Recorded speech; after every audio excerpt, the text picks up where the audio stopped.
to the Minnesota Vikings, now on a 3-game losing skid. The Cajun candidate Bobby Hebert, I'm sure, has plenty to say. Here comes his rant.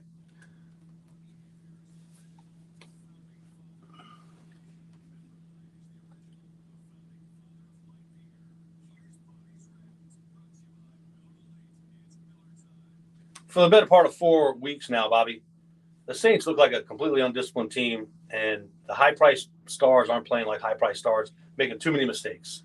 Yeah, even the start of the game, too many mistakes, being undisciplined with the penalties. And I don't know, we didn't even get to the meat of the schedule. You think about games we think they're going to win, but, it changes every year.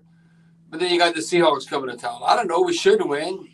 Who knows? We don't have any momentum going. I don't know. I can tell you right now, with the Seahawks coming to town, I think the approach, who looks better if you're truly objective?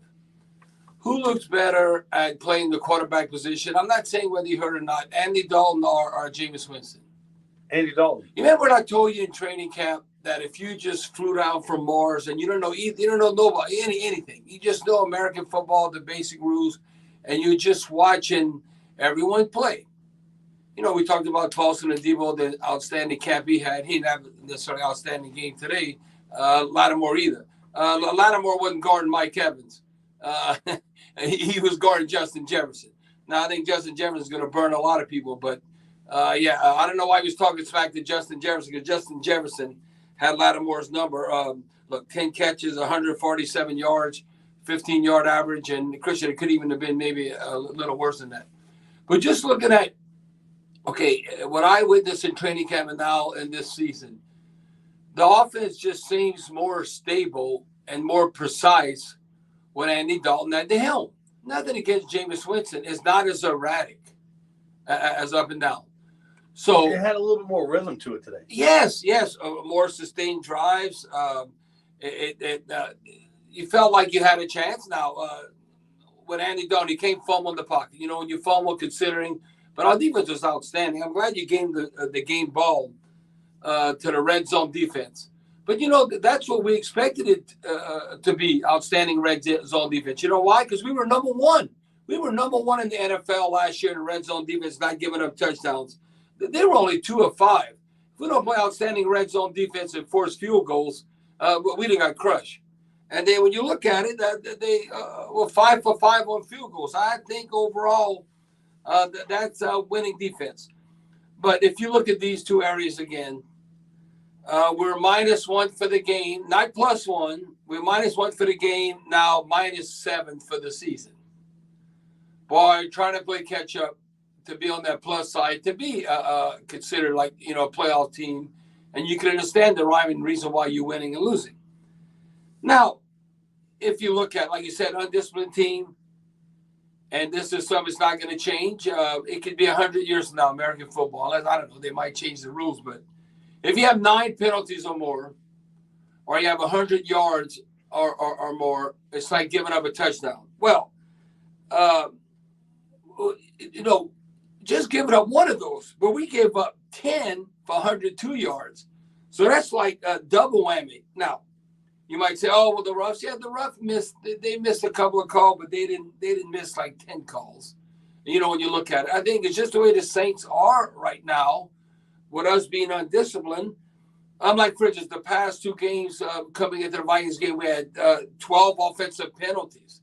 Not penalties in the game, like 6 a game, like 12 just offensive penalties. And again, we had false starts with Throgmorton. I think had 2 on him. Then you got Holden, so you just add it all up. So when you look at that, it just goes to show you. Now, I think this is a sample size that you could count, because we played 4 games now, right? We'd always break down the season in quarters when you're playing 16 games. But after 4 games, it's more than 2-1. The Saints have 34 penalties, the Vikings 16. So you look at the records, and you look at how the games are going to be close. So that's what I'm saying. When I look at the turnover margin, and then I look at the penalties, pro or con. Now, you don't think Las Vegas at all, they know what they're doing.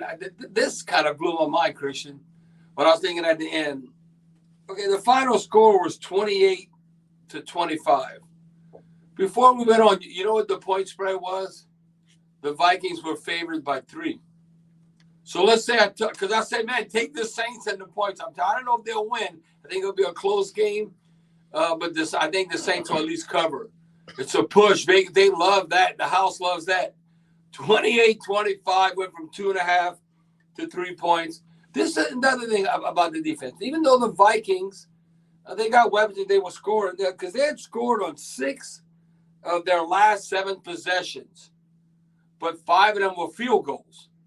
So I still think if you don't turn over the ball, don't give them a short field. Because think about how we responded.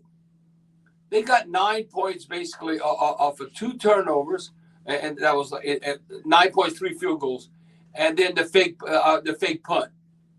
The fake punt, I count that as like a turnover because they're extending, they're going forward. We get now, Coach. That was one of our strengths. We had a top 10 special teams last year. I think we're in the bottom 10 now. Our special teams suck.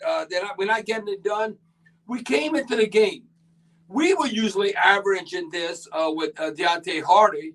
I said you got to average like double digits, 10 or more yards per return because there's one less first down you got to get. And if you can get around 14 yards, then you're like a Pro Bowl or All-Pro type thing. Well, we were giving up 10 a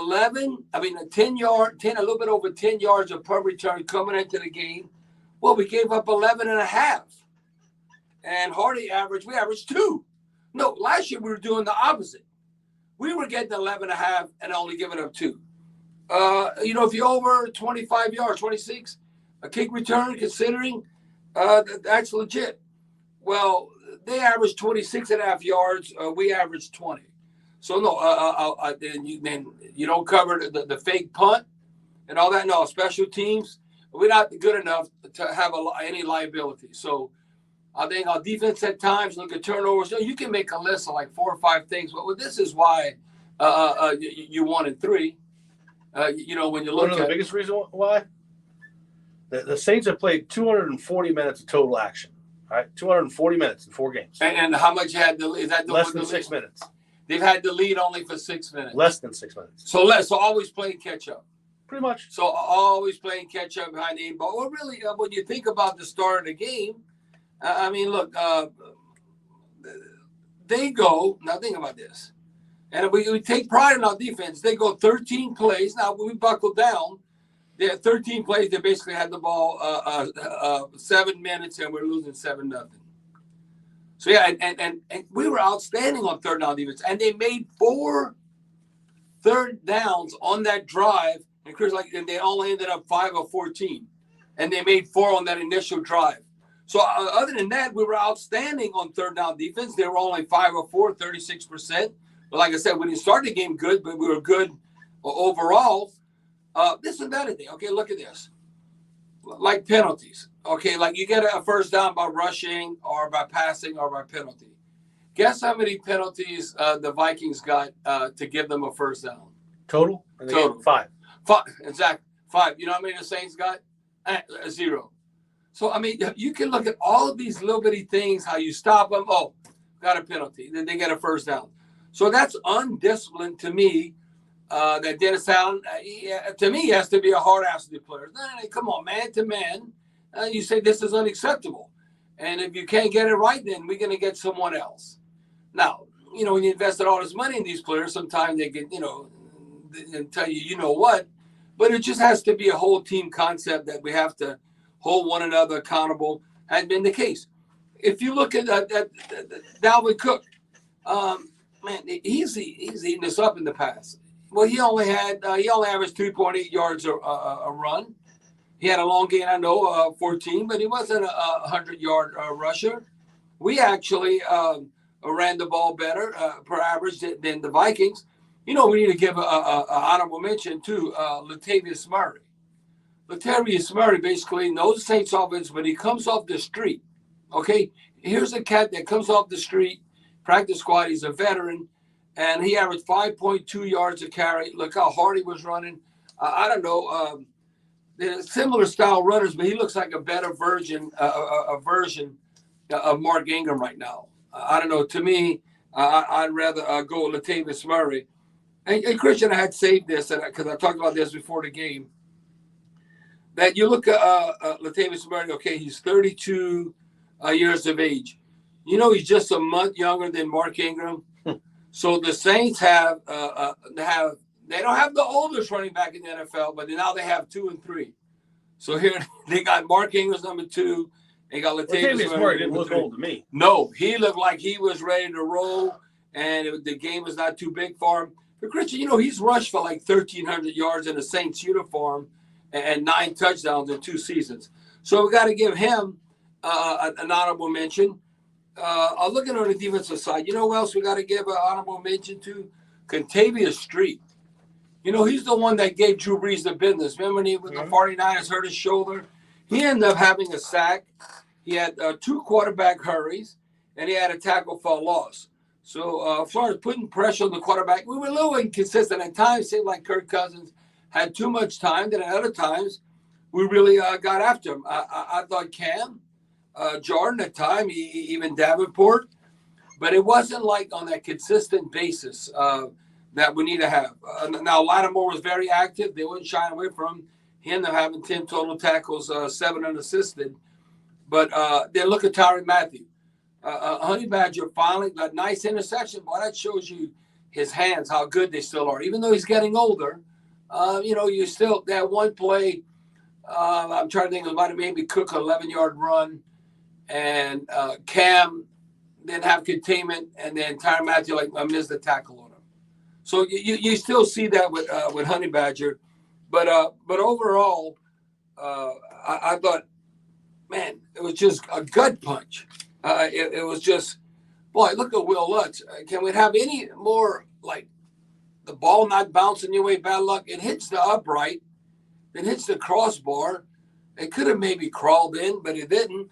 61-yarder, yeah, that's, to me, Lutz right now as far as, because that was still pretty accurate. As far as the length and the accuracy, to me, a 61-yarder for Lutz is like another kicker, maybe 51-yarder. Because he has the leg to do it. And, you know, I can look at the throws downfield, like Dalton to Olave, you know, plus 32, great throw. And we're going to break it down, you know, more. And I'm going to look at all my notes. But it's just a disheartening win. And I can tell you right now, with us at 1-3, I'd be shocked considering the strength of schedule coming up if we get the 10 wins. I'm not saying that's impossible. But, Christian, I thought right now that we would be 3-1 at the worst, 2-2, and we 1-3. So that's why I'm leaning more right now, kind of to 8-9, 9-8. Best case scenario. I'm not talking about double-digit wins anymore. If they don't clean up the penalties, it might be 4 or 5 wins. Or you can't be minus. Yeah. No, I still think we could turn it around. No. Right. You're still hopeful? Well, I'm still hopeful because you know, we have a lot of games to play. But right now, if you're truly objective, you cannot say that what we've witnessed, and even in training camp and in actual games. Now, I'm not talking about who's hurt, not hurt. You can't say Jameis Winston is better than Andy Dalton. He just isn't. He's Bobby. I'm Christian. We're just getting started here on the Point After on the Community Coffee New Orleans Saints Radio Network.